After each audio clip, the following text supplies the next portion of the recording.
In this video, the copywriter Sacha will be sharing with you 3 powerful tips how you can improve your Amazon product listings copy to get more conversions.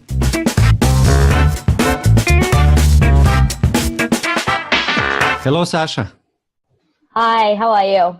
I'm good, thank you. And I know that today you want to share 3 most important tips for Amazon sellers. How can they improve copy, right? Yes, that's correct. Yeah. So, I mean, I've been working on listings for a long time now. And these tips I'm going to share today are just like 3 of the tips that, you know, the many things that I use in order to really make those listings stand out and connect with the customers. So the first tip that I want to give is deciding on your brand voice. So what happens a lot when I see people writing their listings is that they're very focused on, let's say, describing the benefits or the features of their product, but they're not necessarily focused on creating a certain tone of voice for their brand.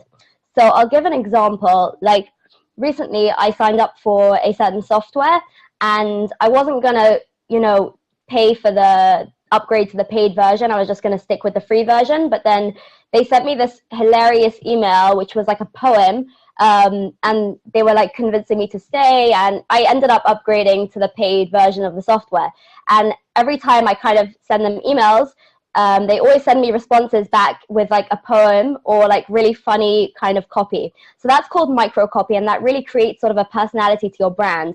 So I think that a lot of Amazon sellers could really use this in their product listings to kind of make their brand and their product stand out. So like a small exercise that people can do is you can say, we are something and fill in the blank, but we're not something. So for instance, if you want your brand to come across as funny, you think that it's you know, if it's suitable for whatever you're selling, that you should have a funny kind of tone of voice.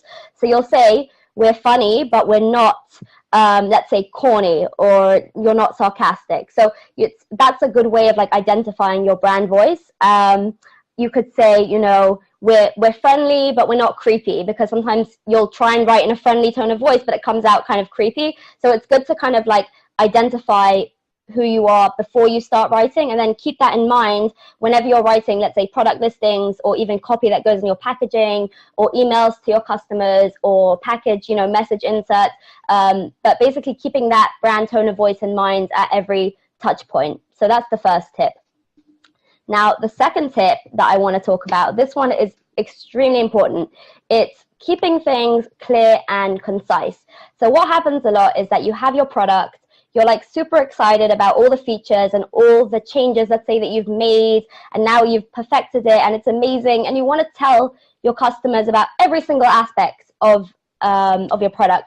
But a lot of times that customers see that, their eyes just kind of glaze over, you know, they kind of like just don't even read it, and they end up either clicking on a competitor product, or, you know, they'll just kind of ignore what you've had to say anyway. So keeping it clear and concise is the best way to write your listing. So what I like to do is, let's say, I'll write the listing and then I'll leave it for, like, you know, I say refrigerate it for 12 to 24 hours, and then don't look at it during that time. Come back to it the next day, take a look at it, and see where you can cut out unnecessary stuff that's just kind of fluff, that's not really telling anyone anything.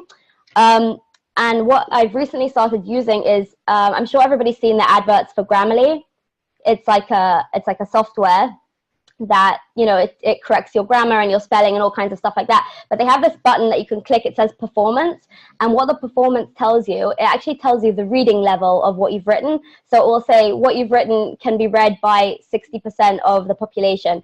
It's an 8th grade level, or it's a 6th grade level. And what you want to keep it at is really below like an 8th grade reading level, or even less, because people just don't, a lot of people that are shopping online are not necessarily so educated or whatever. So keeping things really clear, really simple is the best way to kind of get those conversions through your listing. Yeah. And you know, also Grammarly tells you how long it actually takes someone to read. Like if you put in each bullet point, it will tell you this takes 8 seconds to read, or it takes 10 seconds to read out loud. So I like to keep things between, let's say, 6 to 8 seconds of time to read it, because that's basically all people's attention span is going to give you nowadays anyway.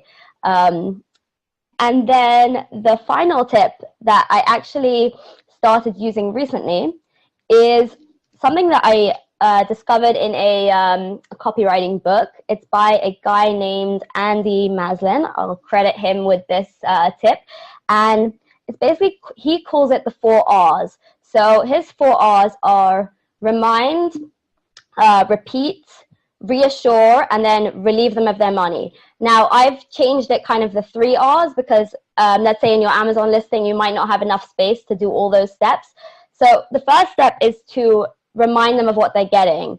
So you've just written this whole like product listing, and this is also, it's just a great way to end off really strong and have like a really strong call to action. So the first thing I like to do is just sort of like remind them what they're getting. So let's say you're selling a wallet that has RFID blocking, you know, it's one of those anti-theft wallets. So you'll say, travel far, travel safe with the anti-theft wallet. And then you'll reassure them that they're making the right decision. And you'll say, and remember, it comes with a lifetime warranty. So if anything happens to it, you don't need to worry. And then the last step is to relieve them of their money, which is the call to action. And you'll say, you know, so, you know, let's take this wallet on your next urban adventure. Click add to cart now, or something like that. So those are basically the 3 R's that I like to use to close off. Sometimes I'll use it in the bullet points if I think that there's sort of enough space, or I'll just use it at the end of the product description. And it's a nice way to just kind of, you know, get the customer to like make that decision to like finally, you know, like add to cart. And it's good to reassure them that they're making a good decision, because you don't want them to have buyer's regret. So yeah, so those are basically my 3 tips. Great, Sacha. Thank you very much. And if someone needs help with writing a copy, maybe these tips were not enough, or they want to outsource the copywriting, how can they get in touch, and how do you help Amazon sellers?